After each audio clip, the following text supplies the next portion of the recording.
Top story is developing from Afghanistan, where Afghanistan is almost on the brink of collapse as the Taliban have taken over large parts of the country. In fact, the country has been falling like a house of cards into the hands of Taliban terrorists.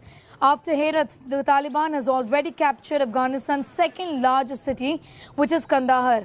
It comes as a major success for the Taliban as Kandahar is their former stronghold. They have also captured the key southern city of Lashkar and Herat International Airport as well. The Taliban is now inching closer to the capital city of Kabul.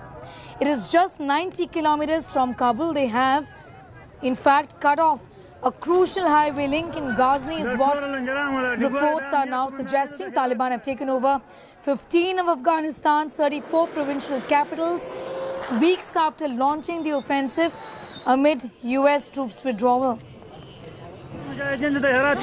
Meanwhile, with rapidly worsening situation there, the US is planning to send 3,000 troops to help evacuate its officials from Kabul embassy. Britain too is sending 600 troops to support British nationals who want to leave the country now. Canada is doing it the same. India too has issued an advisory for its nationals asking them to leave the country immediately. Well, my colleague Akshata Nandgopal with this report taking us to the areas that have fallen right now in Afghanistan. The situation in Afghanistan is very, very worrying. And now we're going to show you exactly what the situation was a few months ago versus now, how the Taliban is quickly gaining more and more ground. In April, I just want to look at the colors here in this map. The grey represents the areas that is under the Afghanistan government. The orange is the disputed, the contested areas. The red is Taliban strongholds. So in April, you look at the situation, largely, if you look at the entire country, it was mostly contested areas. 1 month later, in May, slowly Taliban presence increasing. But you can see that they've still not touched the major cities like Herat, Kandahar and Kabul, all of them in grey, which means all of them were under government control. 1 month later, again in June, you see how progressively the Taliban was increasing its presence, particularly in parts of South Afghanistan as well as in the west. And then in the next month it gets even worse, and it's in the matter of almost 40 days, 40 to 45 days that the Taliban has really managed to conquer more areas in Afghanistan. Most of the country there you can see was under Taliban in July, and now if you look at the current state of affairs, over 65% of Afghanistan is in Taliban control. Herat in western Afghanistan has gone under Taliban. Kandahar also is in Taliban control. What's left is Kabul. The capital is still under the Afghan government, but you can see around Kabul also that slowly the Taliban is inching forward. The Afghan government is focusing on trying to secure main highways as well as some of the border areas of Kabul to ensure that the Taliban can't come close. But it looks, going by at least this map, that it's only a matter of time. Well, as the government of Afghanistan raises the issue of Pakistan's support to Taliban, the people of Afghanistan and the Afghan diaspora are now raising the issue on social media, seeking sanctions against Pakistan for war crimes and the invasion of Afghanistan through the Taliban.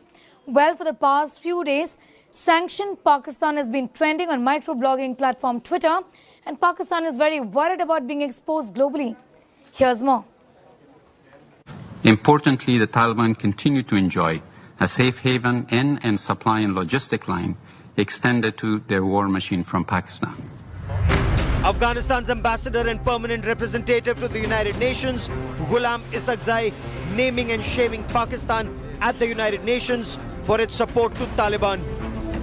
This is no longer being whispered in Afghanistan, but is being shouted across rooftops. And sanctioned Pakistan is the top trend on microblogging platform Twitter. This is not a civil war, but a war of criminalized and terrorist networks fought on the back of Afghans.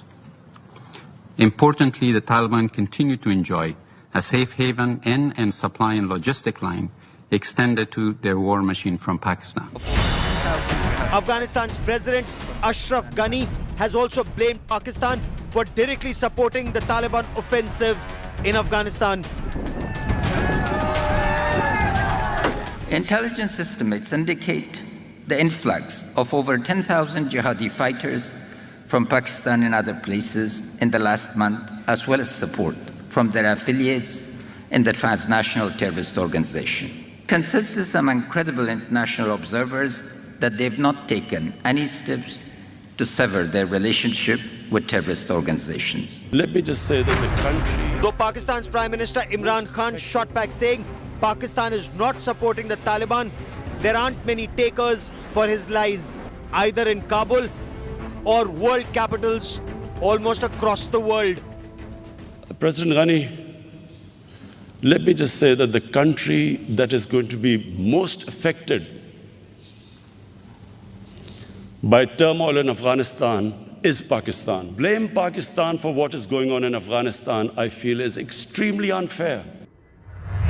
However, sanctioned Pakistan has been trending on Twitter, with Afghans calling for global action against Pakistan for its support to terror. Afghan nationals fear gains made in the past 20 years since Taliban was ousted from Afghanistan, especially on women's rights and democracy, will be lost if Taliban once again controls the country. Under intense global pressure, both Pakistan's Foreign Minister Shah Mahmood Qureshi and the National Security Advisor Moeed Yusuf tried to blame Afghanistan and India for the Twitter trend Sanction Pakistan. But it's not just Afghanistan. Even Canadian diplomat and former ambassador to Afghanistan, Chris Alexander, hit out at Pakistan, saying there will be no permanent ceasefire in Afghanistan without sanctions against Pakistan. Islamabad is clearly in the line of fire. Bureau Report, India Today.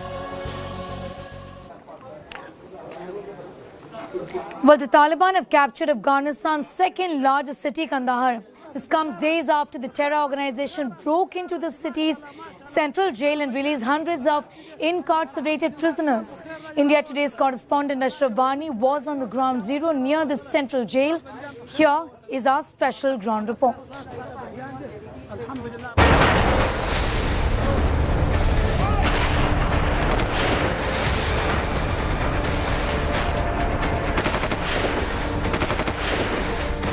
A country in turmoil. Its future uncertain.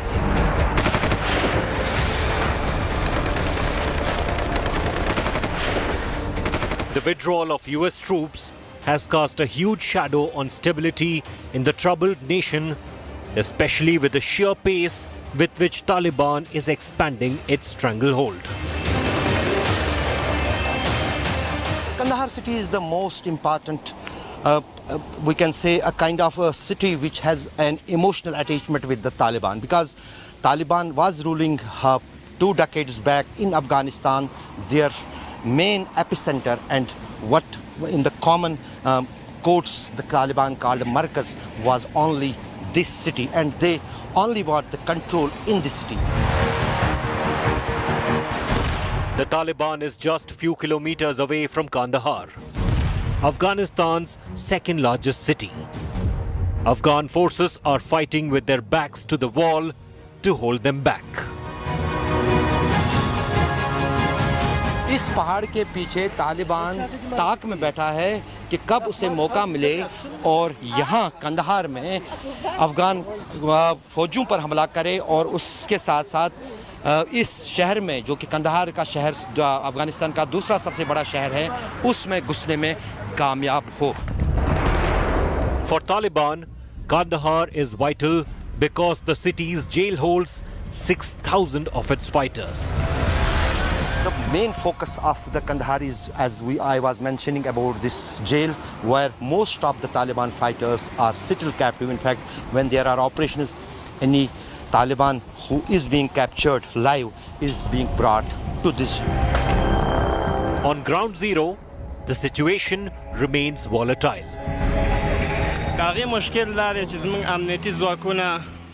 We are ready for a war-like situation. The biggest problem is that we are short of weapons at the moment. We are always stronger than them in every fight. Most of our firing happens overnight. Amid all the fighting, it's the innocent Afghan citizen who is suffering the most.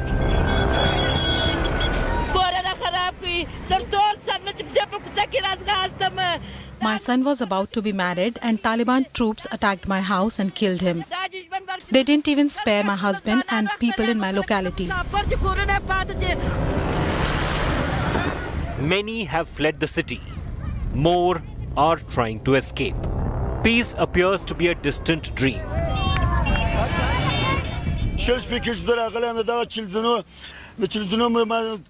The Taliban forces are camping right behind this area. I had gone there once and they tore my clothes. The situation is very volatile at the moment. In